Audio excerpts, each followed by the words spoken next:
last round, puts his arms above his head, but we reckon not enough. I'm interested to see the cards. Joyce doesn't exactly look ecstatic, does he? It was a hard night's work for him. I think he got caught with a lot of shots, and, and obviously the pressure that usually makes other fighters falter didn't work tonight for him. But again, it doesn't matter. It's effective what he does. The workmanlike, the pressure, the punches are put. I'm going to show you some brief highlights, get you the post-fight interviews, and I'm giving the fight to Joyce. Now, Bryant Jennings had to clean the work. It just wasn't enough of it, right? Right? Now, you can say going upstairs, a lot of the shots that Joyce was throwing wasn't hitting clean. But when it comes to the body, Joyce was connecting a lot. It just didn't have the same effect as Bryant Jennings' body punches, especially that body punch in round number 1, right, when Joyce was trying to showboat. And he got hit with that left hook to the body, dropped that elbow real quick. So I'm TstreeT Controversy. This is TstreeT Controversy Live. We cover every single major fight live. Good friend of mine, Bryant Jennings, but he already know how I roll. We've had many interviews in the past. And it's like, bro, I'm going to call that shit like it is. However, I do say this, he's getting better every fight. And especially since he didn't start, he really basically has no amateur career. So, with that said, this is one of those fights where I can say that he lost himself. He let Joyce outwork him. Joyce threw just way too many punches. I'm interested to see the punch stats. And let me tell you casual fans this. No, I know that shit is flawed. I know how punch stats, CompuBox, and all that works, but it is a good tool for punch activity. Joyce, for his size, 6'4", about 240 pounds, throws a lot of punches. He's a very active fighter. Let's see, 6'4", right? 6'6". 260 is what he weighed in, 256. So this is on an undercard of Nathan Gorman versus Daniel Dubois. This could have been its own card itself. Okay, here's the cards. Here's the cards. Let me turn it up. Ladies and gentlemen, after 12 rounds of boxing, we go to the judges' scorecards. Judge Manuel Oliver Palomo scores it 118 to 109. Judge Bob Williams scores it 117 to 110. And Judge Pavel Cardenas scores it 115 to 112. All in favor of your winner by unanimous decision. And still, WBA I don't like those cards. Heavyweight Champion Joe the Juggernaut Joyce. I don't like those Joyce cards. winning pretty convincingly by 9 points on one card, 7 on the second. I don't like those cards. But in that type of environment over there, he wasn't, Brad, you know. Also, did you know the WBA has 4 champions at heavyweight? Andy Ruiz being the WBA Super World, Emmanuel Charr being the WBA World, Joyce being the WBA Gold, and Trevor Bryant being the WBA Interim. They make me sick. You sicken me, Gilberto Mendoza. So, what's next for Joyce? Will they move forward with the winner of Daniel Dubois and Nathan Gorman? I think that they should. And where does Bryant Jennings go? You know, Tyson Fury was ringside. If he would have won, he would have likely been the next opponent for Tyson Fury's next fight. Tyson Fury's already confirmed that he's going to be fighting Deontay Wilder again in February. February the 22nd is what he said. But nothing is really confirmed because both of them, Tyson Fury and Deontay Wilder, got fights they have to have. Deontay Wilder's will be fighting Luis Ortiz, and Tyson Fury is linked to Big Baby Miller, of all people, if he's able to get his license. So what we're doing is we're waiting for the post-fight interview. And actually, this fight woke me up. I mean, obviously, the replay value on a fight like this, I'm making sure this, the replay value on a fight like this is not going to be really high. But overall, it was a lot of tension. And it was a fight that, if you're a hardcore boxing fan, you're paying attention to, especially after that first round. Because you were thinking, oh, shit, Bryant Jennings, you know, if he can just keep working that left hook and try to get inside to the body, you know, he may have a chance to win this fight. A bigger chance than a lot of fans were giving him. But Joyce adjusted. especially, you know, upping the activity and making sure that he stayed out of range for Bryant Jennings' burst attacks, especially not falling for the bait. He did get caught a couple of times when Bryant Jennings, in my opinion, was on the ropes or a little bit too much. So, you know, like looking to try to bait Joe Joyce in. Joe Joyce got caught a couple of times, but are they going to do the interview?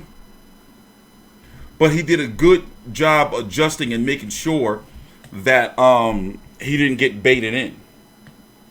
So this is one of those fights, as I'm saying, you know, it was more the activity of Joe Joyce. He didn't outclass or school or put on a boxing exhibition against Bryant Jennings, despite what those cards may seem. And also, the referee, was that Steve Gray?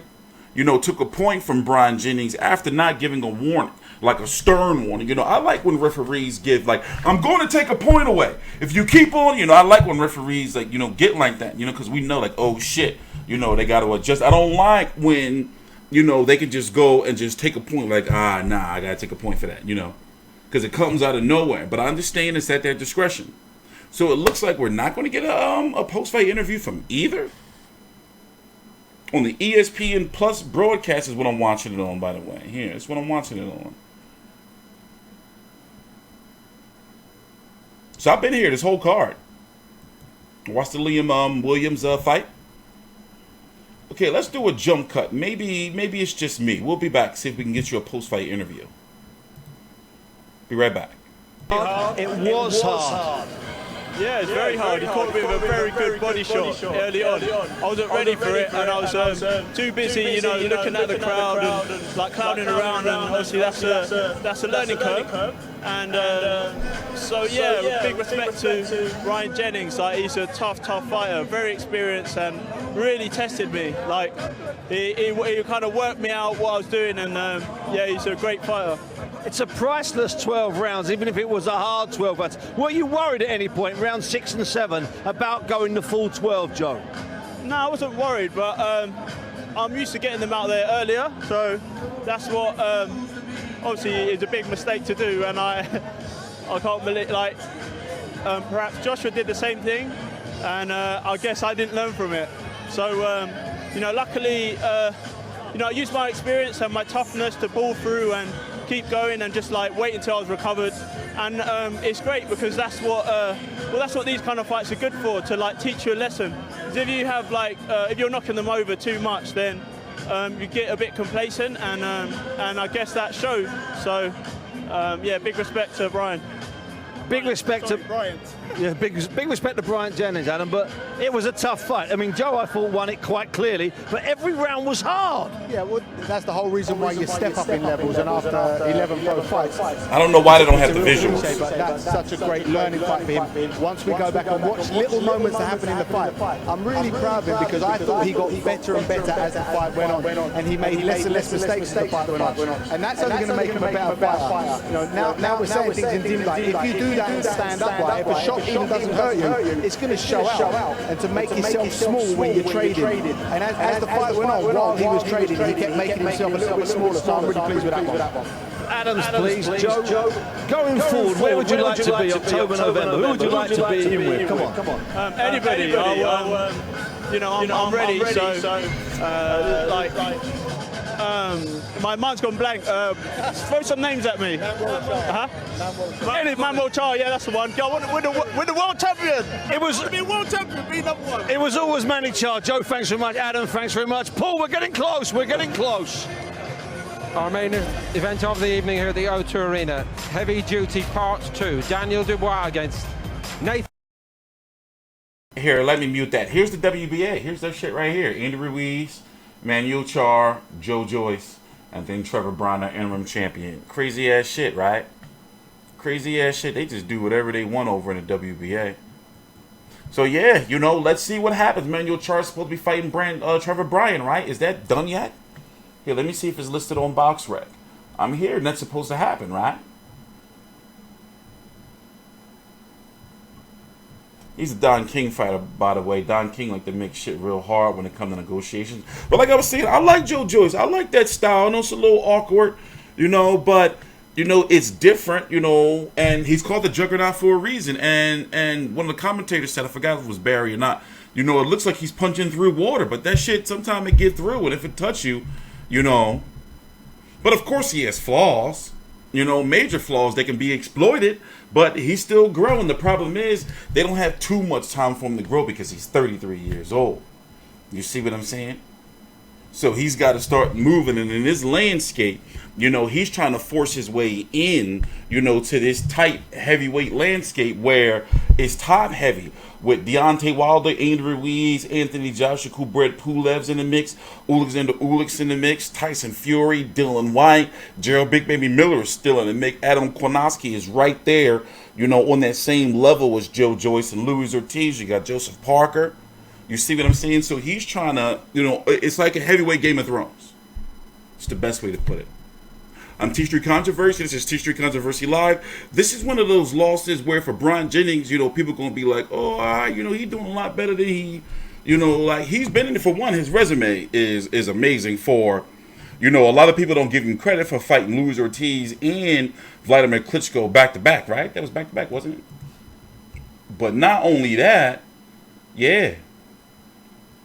But not only that, his fights always have some buzz behind them. You know, it's tough taking losses to Oscar Rivas and Joe Joyce back to back though. Even though they're two significant fights, so he's not fighting no cans. Dimitrenko, Oscar Rivas, and Joe Joyce back to back. Joey DeWedko too. I'm TstreeT Controversy. This is TstreeT Controversy Live with FightView360.com. Please, the interesting story. Did you know that Meek Mill and Bryant Jennings all grew up in about a 5 to 6 block radius? And at one point in time, we were probably all in the same place at once. Martin Luther King Center. I'm TstreeT Controversy. This is TstreeT Controversy Live. Please subscribe.